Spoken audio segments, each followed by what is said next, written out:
Welcome to the deep dive.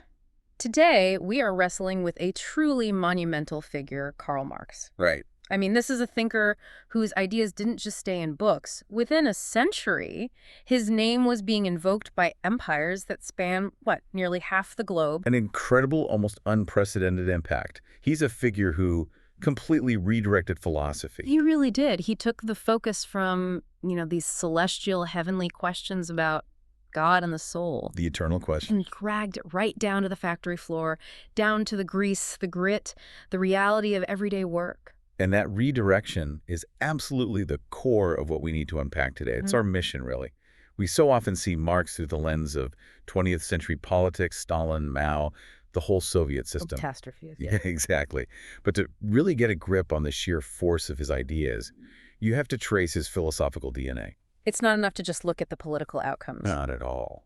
We have to move past the labels and see the intellectual path that built his worldview dialectical materialism. That means we have to start with Immanuel Kant, of all people.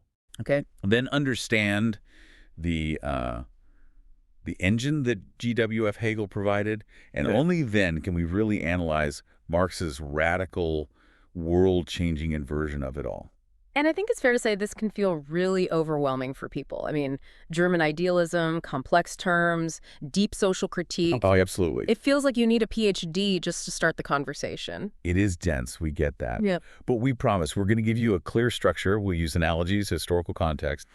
The goal is to find those essential nuggets of knowledge. Those aha moments. Exactly. The moments that make these concepts click. This deep dive will hopefully clarify why his ideas still have such a pull today and why understanding this foundation is just crucial for grasping the modern world. Okay, so let's unpack this. We're not starting with Marx. We have to start with the seismic shifts that were initiated in Königsberg by Immanuel Kant. That's the only place to start. These were the shifts that basically forced philosophy to stop looking up at transcendence and start looking horizontally toward history. Towards ourselves, really. Towards ourselves. The entire intellectual landscape that Marx was born into was just completely defined by the aftermath of Kant. Right. So what was it like before Kant? Before his big work, The Critique of Pure Reason in 1781, Western philosophy was, you could say, pretty confident. It rested on two huge pillars. Okay. Metaphysics, which was the search for ultimate reality, God, the soul, the universe, and epistemology, which is the study of how we even know things. And the general feeling, especially with rationalists like Descartes or Leibniz, was that human reason was powerful enough. Immensely powerful. The idea was that if you just applied reason correctly, rigorously, you could cut through all the appearances and grasp the ultimate reality, the thing in itself. The noumenon. The noumenon, exactly. Leibniz thought the universe was made of these ultimate spiritual substances he called monads, and that the mind could, in theory, understand them completely. But Kant just destroy that optimism. Well, he did. His critique was like a bomb going off. It introduced this profound skepticism, this agnosticism about metaphysics. They call it the Copernican revolution in philosophy for a reason. It completely flipped the relationship between the person knowing and the thing being known. So walk us through that. How did Kant argue that we are just definitively blocked from knowing the thing in itself? What was the mechanism he found? Okay, so Kant's core argument is that we never experience raw reality. We can't. Yeah. We only experience reality after it's been processed by the structure of our own minds. So our minds have like built-in filters. Exactly. Two sets of them. First, you have the forms of sensibility. We are forced, structurally, to experience everything through space and time. And he's saying space and time aren't out there in the world, they're in our heads. They're the organizing principles in our heads, yes. The grid paper on which we plot all sensation. Then second, you have the categories of the understanding, things like causality, substance, unity.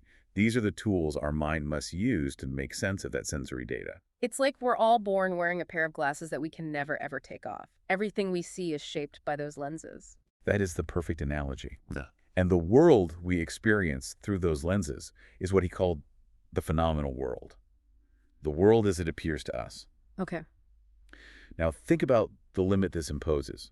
You can think about the concept of a fourth spatial dimension, right? Sure, abstractly. But you can't actually picture it. You can't experience it because your mind is hardwired for three.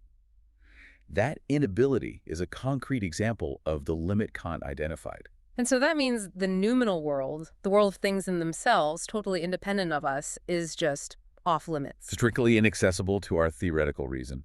And the consequences of this are just radical. Because if the mind is blocked from the eternal, from the absolute, where does philosophy go? It has to turn. You Yeah. can't stay focused on that static vertical axis of transcendence, God, the soul. Hmm. It's forced to turn to the dynamic horizontal axis of history and anthropology. If we can't know what's out there, we have to focus on what's in here. Exactly. The only thing left to know is the empirical, the temporal, the human.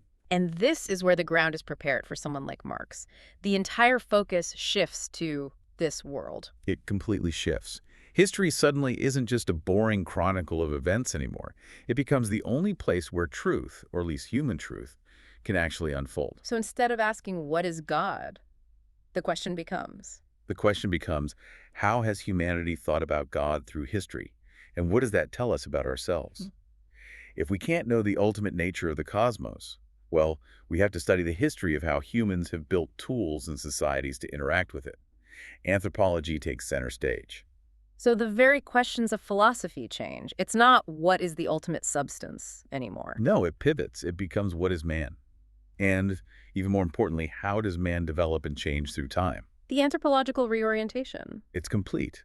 And think of the political implications. If these big metaphysical truths are unknowable, then any institution that claims to be based on them. Like the divine right of kings or the authority of the church. Exactly. All of them lose their absolute justification. They stop being eternal truths and become mere historical artifacts. Things that were created in a certain time and place for certain reasons. And can therefore be criticized, evolved, or even discarded based on human needs now. So the intellectual groundwork is laid for some really radical transformation. If we can't know the eternal rules, we're basically free to make our own. Or even obligated to. Yeah. And that is the direct line of thought that leads to Marx. His most famous line, "The philosophers have only interpreted the world. The point is to change it." It's a direct echo of that Kantian limit. If we can't know the beyond, we have to make the here and now. Precisely. But just having a mandate to act isn't enough. Marx needed a mechanism, an engine for that change. And that's where Hegel comes in. That's where Hegel comes in, right? So Georg Wilhelm Friedrich Hegel, he steps right into this gap that Kant created. He respected Kant's insight that the mind shapes reality, but he found the conclusion that the thing in itself was unknowable, to be just, Yeah. intolerable. He wanted to bridge that gap. He was determined to bridge it. He wanted to restore the possibility of knowing the absolute. So his ambition was huge. He wanted to rebuild metaphysics, but do it through history itself, to show that our finite human minds could, in fact, grasp the infinite. And he did this with his famous axiom, what is rational is real, and what is real is rational. Okay, that sounds profound, but also a little confusing. What does that actually mean? For Hegel, reason, or what he more often called Geist, which is a German word that means spirit or mind or consciousness. It's a big word. It's a huge word. For him, Geist wasn't just in our heads. It was the fundamental substance of the entire universe. Reality itself was this absolute spirit, this cosmic mind, unfolding and becoming self-aware over time. Wow. Okay, so that's a staggering claim. It means history isn't just a series of random accidents. Not at all. It's a logical, necessary process. It's like the autobiography of God or spirit coming to know itself through human culture, art, war, revolutions, all of it. So the world we see, the institutions, the conflicts, that's the visible form of spirit working itself out? It's the dynamic process. Every historical era is a necessary step in the development of the whole. And the engine that drives this whole thing, that makes sure it keeps moving forward, is the dialectic. The dialectic. And we really need to unpack this because in Hegel's hands, it goes from being a way to argue, like with Socrates, to being a cosmic principle of development. It's the mechanism of history. It's the fundamental mechanism. It's Yeah. basically contradiction and reconciliation driving all progress. It's not just simple tension. It's, as the source says, contradiction with a vengeance, an unavoidable collision. And this process has a classic three-step structure. It does. It starts with the thesis. Uh-huh. This is any starting point, a concept, a political system, whatever. It presents itself as stable and complete. But it's not. It's not, because everything finite is one-sided. So Yeah. it contains within it the seeds of its own instability. It's incomplete. And that incompleteness forces the creation of its opposite, the antithesis. Right. And this isn't some external enemy showing up. It's generated from within the thesis itself. Can you give an example? Hegel's classic one is the concept of being. If you try to think of pure absolute being with no qualities, no location, nothing, it's so empty that it becomes indistinguishable from nothing. So being generates nothing. No. The thesis creates its own contradiction. Exactly, an impasse. In history, you could say absolute tyranny, the thesis, will inevitably create a desire for its opposite, total chaotic license, the antithesis. And the genius of Hegel is in how this gets resolved. The synthesis. This is the creative leap forward. It's the key to all progress. And it's crucial to understand that the synthesis is not a compromise. It's not just meeting in the middle. It's an elevation. It's an elevation. It rescues what is true from both the thesis and the antithesis while getting rid of their limitations. And this whole process is captured by one very important German word, Aufhebung. Aufhebung. Okay, this is one of those words you have to know to get German idealism. You really do, because it means three things all at once. What are they? It means to cancel, to preserve, and to lift up, all happening simultaneously. Okay, so let's use the tyranny example. How does Aufhebung work there? A new constitutional government, the synthesis, would cancel the extremes of both absolute tyranny, the thesis, and chaotic license, the antithesis. Right. But it would preserve the idea of a stable order from the tyranny, and it would preserve the value of individual freedom from the license. And in doing so, it lifts up the whole society to a new, more complex, more free level. The dialectic always resolves upward. It's an upward spiral. So the synthesis isn't the end. It just becomes the new thesis. It becomes thesis 2, which will generate its own antithesis 2, leading to synthesis 2, and so on. This means history isn't just moving. It has a direction, a purpose to tell us. Which is? The realization of absolute freedom as spirit finally comes to fully know itself. And it's this incredibly powerful, structured engine of historical necessity that Marx grabs onto. So we have the stage set by Kant, a focus on history and human action. Right. And we have the engine built by Hegel, the dialectic driving change. And now Marx enters the picture. He was a young Hegelian. He studied this stuff. Deeply. He saw the power in Hegel's engine, but he thought it was running on the wrong fuel, on phantom fuel. He liked the method, but not the content. Precisely. He was totally influenced by the dialectical method, but he radically rejected the idealist content. Hegel said the idea shapes the world. Marx said no, it's the other way around. And his philosophy wasn't for quiet contemplation and a study. Not at all. It was meant for the barricades. When he makes that famous declaration, the philosophers have only interpreted the world. The point is to change it. He's basically saying philosophy must now serve revolution. So let's get to the core flip. Dialectical materialism versus dialectical idealism. The famous analogy is that Marx found Hegel standing on his head and turned him right side up. What does that actually mean? For Hegel, the idea, the Geist philosophy, religion, that was the primary force that shaped the material world. For Marx, this was completely backward. An inversion. A total inversion. He insisted that the real force moving history is not ideas or spirit, it's economics. It's the physical conditions of life, the struggle over resources, tools, and labor. So for Marx, things like philosophy, religion, and law are just reflections. They are secondary reflections of the material world. They aren't the source of change. So when Marx applies Hegel's dialectic, he's just swapping out the parts. Instead of abstract concepts, he's plugging in concrete economic reality. Exactly. So for Marx, the material conditions, what he called the mode of production, are made of two parts. First, the forces of production. Which are? The tools, the technology, the factories, the machinery, and of course the labor power of the people. This part is always changing, always developing through innovation. And the second part? The relations of production. These are the social structures around ownership. Who owns the factory? Who just owns their own ability to work? The legal system of private property, for example, is part of the relations of production. And the dialectical contradiction happens between these two parts. Yes. The forces of production, the dynamic part, are always advancing. But the relations of production, the ownership structure, are fixed and try to stay the same. Eventually, the new technology and new ways of working come into sharp contradiction with the old ownership rules. And that tension creates the pressure for revolution. That's the engine of history for Marx. So, to apply it, the feudal mode of production is the thesis. It generates a class struggle between the lords and the rising merchant class, the antithesis.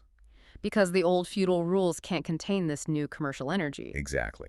And the tension resolves into revolution, leading to the synthesis, capitalism. It's all driven by who owns and controls the material stuff. And you mentioned this wasn't just an abstract theory for him, it was rooted in his own life. It seems to have been, yes. There's a really formative biographical detail here. What's that? Marx's father, Heinrich, was a successful Jewish lawyer in Trier, which was then part of Prussia. And at the time, there were Prussian anti-Semitic laws that barred Jews from holding public office or practicing law. So he was blocked professionally. He was. So when Karl was about 6 years old, his father converted the family from Judaism to Lutheranism. And this wasn't a spiritual conversion. The sources are clear. It was a conversion of, let's say, social convenience. It was a pragmatic move that allowed him to keep his career. And for the young Karl Marx, seeing that. It must have been incredibly powerful. It sent a clear signal to him that religion wasn't about some transcendent ultimate truth. It was about social convenience and economic necessity. It was a tool you use to get by in the material world. So his own family story was a perfect case study for his later theory. A perfect model. The religious belief, the superstructure, was shown to be completely determined by the material need to earn a living, the substructure. It laid the foundation for his entire materialist critique of society. Okay, so we have the framework. Dialectical materialism. We know the engine is economics. But what's the moral drive behind all of this? Why does Marx want to fire up that engine for revolution? That's the critical link. It all centers on his revolutionary definition of what a human being is, and his argument that capitalism systematically destroys that humanity. So he has to redefine human nature first. Yes. He rejects the classical definition of man as Homo sapiens, or man the wise, who is defined by his intellect and reason. And he replaces it with Homo faber, man the maker. So our fundamental identity isn't in thinking, it's in doing, in creating and working. That is the core of his anthropology. For Marx, our identity is completely tied up in our labor. Work isn't just something you do to survive, it's the main way you realize yourself as human. By shaping the world through your work, you shape yourself. You literally become human through what you produce. Which brings us directly to the tools, the means of production. Right. Because if we are what we make, then whoever controls the way we make things Controls what we are. Exactly. The tools determine the power of the faber. The source uses a great example. An American on a tractor versus a man in a third world nation with a hand plow. Even if they have the same intelligence, same strength, their power is radically different. Because of the tools. The conclusion is stark. Whoever owns the tools rules the game. And in the Industrial Revolution, those tools, the factories, the machines, became concentrated in the hands of one class. The capitalists. And this separates the worker from the very instruments of his self-realization. An old farmer owned his land and his plow. The factory worker owns nothing but his own body, his capacity to work. So he has to sell his labor, it becomes a commodity. And his labor is no longer an expression of himself. It's just a means to the capitalist and profit. Marx calls this wage slavery. And this separation is the basis for his central moral critique of capitalism, alienation, or Entfremdung. A state of being estranged from your own humanity. And Marx breaks this down into 4 distinct aspects that systematically crush the worker. Okay, let's go through them. The first is the most direct, alienation from the product of your labor. Right. 1, alienation from the product. In a healthy state, when you make something, you own it. You see yourself in it. Under capitalism, the thing the worker makes, a shoe, a nail, a piece of cloth, is immediately taken away by the capitalist. The worker's own creation becomes an alien object to him. Worse than that, it stands against him as an alien power. The more wealth he produces, the richer and more powerful the capitalist gets, and the poorer and more powerless, relatively, the worker remains. The very act of production reinforces his own subjugation. Precisely. The second is maybe the one we can all feel most directly. 2, alienation from the act of production itself. The process of working. Yes, the work is forced, it's dictated by the pace of the machine, and it's only done for the wage at the end. It's not a voluntary creative act, so the worker feels misery and dread. This is hating Monday morning. This is living for the weekend. It's exactly that. Marx observed that the worker only feels human when he's not working in his so-called animal functions like eating, drinking, sleeping. But in his most human function, creative labor, he feels like an animal, just a cog in a machine. That still resonates so deeply today. It does. The third form is a bit more philosophical. It's 3, alienation from his species being, Gattungswesen. Okay, species being. What does he mean by that? He's saying that what makes us human as a species is our capacity for free, conscious activity. A spider spins a web, a beaver builds a dam, but they do it out of pure instinct and immediate need. But humans can create beyond just survival. We produce universally. We make art, we do science, we build things for reasons far beyond immediate necessity. That is our species essence, our Gattungswesen. So how does capitalism alienate us from that? It reduces the wage earner back to the level of an animal. Your entire life's work is just for subsistence, to earn enough to stay alive and create the next generation of workers. It strangles that creative universal potential. It prevents the worker from ever reaching his full human potential. That's the critique. And that leads to the final social collapse. 4. Alienation from other beings. Other people. If you're alienated from your work and from yourself, your relationships with others are inevitably going to be broken too. How so? The system pits worker against worker. Your fellow laborers aren't your comrades in a shared project. They're your competitors for scarce jobs and low wages. The whole communal nature of Homo faber is shattered. And it's replaced with Atomized individualism. Everyone is an isolated, self-interested economic unit. And the relationship with the capitalist is, by definition, one of oppression.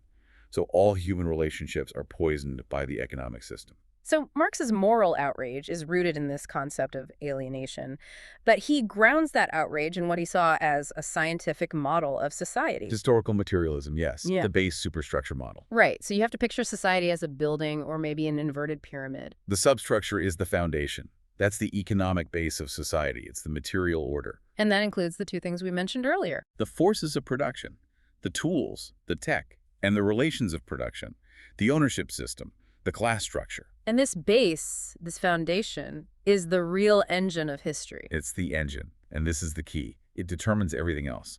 The kind of foundation you have dictates what kind of building you can put on top of it. And the building is the superstructure. Exactly. That's everything else, the whole ideological framework.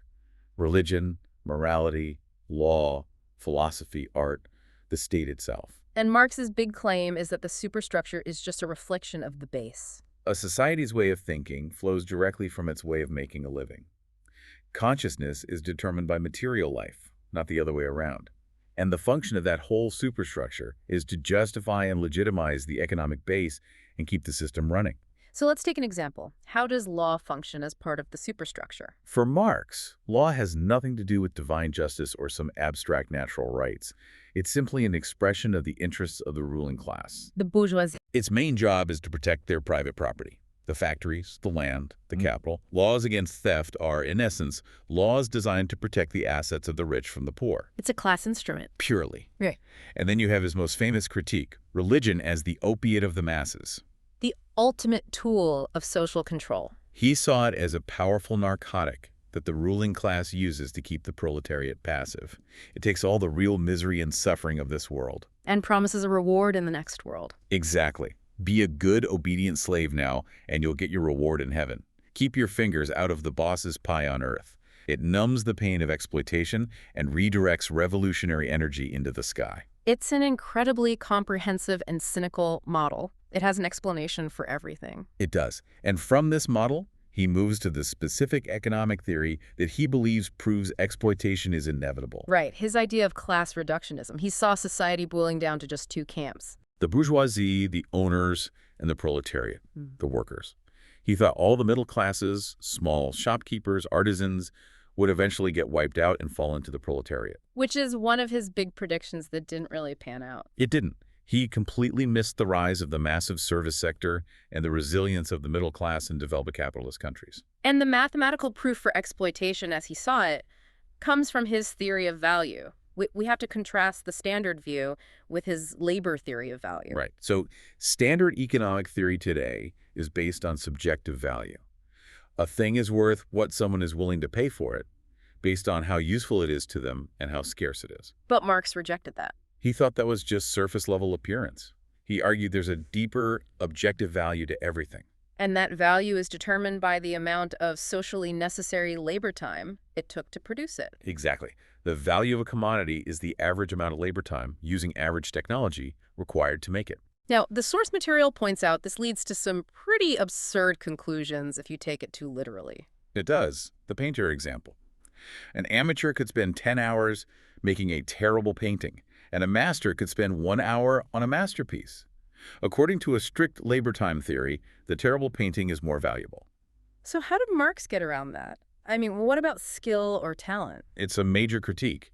His answer was that skilled labor is just a form of multiplied simple labor. The time it takes to train a skilled worker, his education, the tools he uses, all that past labor is compounded into his hour of work. So 1 hour of a surgeon's time contains many, many hours of simple labor. Okay, it's a bit convoluted, but there's a logic there. So assuming this labor theory of value holds, how does he use it to prove exploitation? This is where he introduces surplus value. Here's how it works. The capitalist invests money in two things. First, constant capital. That's the raw materials, the machinery. This capital just transfers its existing value to the new product. It doesn't create new value. Okay, and the second thing? Variable capital. These are the wages paid to the worker. And here's the crucial move. Marx says the value of the worker's labor power is determined just like any other commodity. By the labor time it takes to produce it. To produce the worker himself, meaning the food, shelter, and clothing he needs to survive and come back to work the next day. Let's say that takes 4 hours of labor time to produce. But the capitalist doesn't just hire him for 4 hours. Exactly. The capitalist buys the worker's entire day, 8, 10, 12 hours.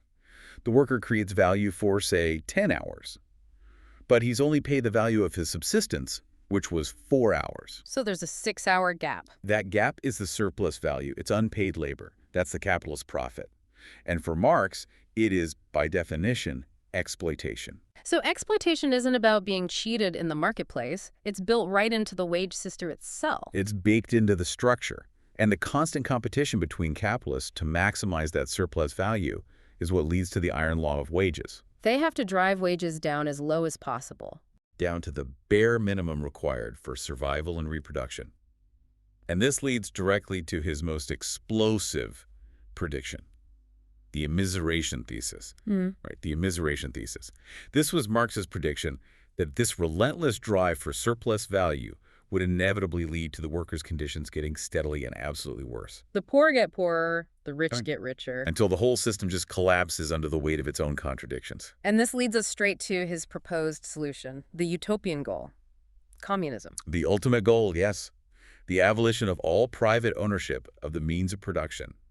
The state would control it all, leading to a classless, stateless society where everyone works for the common good. And in theory, everyone owns everything. And this is where the philosophy slams into the hard wall of reality and human nature. The first major problem is what's called the tragedy of the commons. Which is? Put simply, when everyone owns everything, no one owns anything. Because ownership isn't just about having something, it's about responsibility for it. It is. Private ownership connects risk and reward. If you own a piece of land, you have an incentive to take care of it, to improve it, because you'll reap the benefits. But if it's owned by everyone... And the benefit of your hard work is diluted across the entire community, but you bear the full cost of the labor. The incentive to be a good steward just evaporates. The property gets depleted. And this connects to the moral logic of the system he proposes, the clash between equality and equity. A huge issue. In Marxism, equality, meaning sameness of outcome, is the highest value. It's seen as more important than equity. And equity traditionally means fairness, right? Getting a reward that's proportional to your effort or merit. Exactly. But the Marxist framework assumes that the only true equity is equality. This creates a really perverse incentive structure. How so? It basically says that the sluggard or indolent deserves an equal share of the pie with the diligent and laborious. The system ends up punishing diligence because you don't get anything extra for extra work and rewarding laziness because there's no penalty for doing less. And if you apply that across an entire economy, productivity is just bound to collapse. It has to. The motivation to innovate, to work harder, to take risks, all the things that drive the forces of production forward is extinguished. Which brings us to the historical verdict. The most powerful factual critique of Marx is the complete failure of his immiseration thesis. His single greatest predictive error. He was certain the workers would only get poorer. But the reality was that the capitalist drive for efficiency produced better tools so fast. That the cost of goods plummeted. Radically. So even if wages didn't skyrocket at first, the worker's real wage, what he could actually buy with his money, went up dramatically. Things got cheaper and more abundant. Exactly. Capitalism paradoxically proved to be an incredible engine for raising the overall standard of living. The poor and developed nations today have access to goods, medicine, technology that Marx couldn't even have dreamed of. The system didn't polarize and collapse. It generated enormous widespread wealth. It did. And then, of course, the actual attempts to implement the utopian solution in the 20th century. Were a historical catastrophe. A spectacular failure. In the Soviet Union, in Maoist China, everywhere it was tried, the abolition of private property didn't lead to freedom. It led to totalitarianism. The state had to seize total control over every aspect of life to enforce it. And economic stagnation. Total stagnation. Without market prices to signal supply and demand, and without the incentive of private ownership, they couldn't innovate or even organize production to meet basic needs. And the final irony is that they didn't even get a classless society. No, they just created a new class structure, a new ruling class, the party elite, the bureaucracy, that controlled the means of production more ruthlessly than any capitalist, but with none of the checks and balances of a market. The materialist utopia couldn't deliver freedom or food. So to summarize the journey we've taken for you, we really started with that Kantian skepticism, Right, the move away from the eternal and towards the human, the historical. which was then given an engine by Hegel's Dialectic, this idea of history as a necessary upward unfolding of spirit. And that whole framework culminated in Marx's powerful but, as we've seen, ultimately flawed materialist inversion. An attempt to explain everything, all of history, all of society, all morality, through the single lens of economic struggle. I think the profound paradox here, and the real takeaway for you, the listener, is that Marx's critique still has so much power. His critique of alienation, absolutely. His observations about the psychological cost of work, hating Monday, feeling like a cog in a machine, the loss of community, that all still resonates so deeply in our modern world. But his utopian solution. His solution, the abolition of private property, failed catastrophically. He misjudged human nature, our need for incentive, for responsibility, and he completely underestimated the dynamic wealth-generating power of the very system he was critiquing. The historical verdict is pretty clear. The 19th century turn towards this world, towards the material, reached its absolute limit in the 20th century when those materialist utopias couldn't satisfy the human spirit or even reliably feed the human body. And this leaves us with one final provocative thought for you to chew on. If the vertical axis, the search for transcendence, was largely abandoned after Kant, and the horizontal axis, the search for materialist utopia, failed so terribly in the 20th century, what new direction can philosophy and social thought possibly take now to resolve that fundamental, persistent tension between our highest ideals and the brutal realities of the material world? That's a deep dive that keeps going long after the audio stops. Thank you for joining us. We'll see you next time.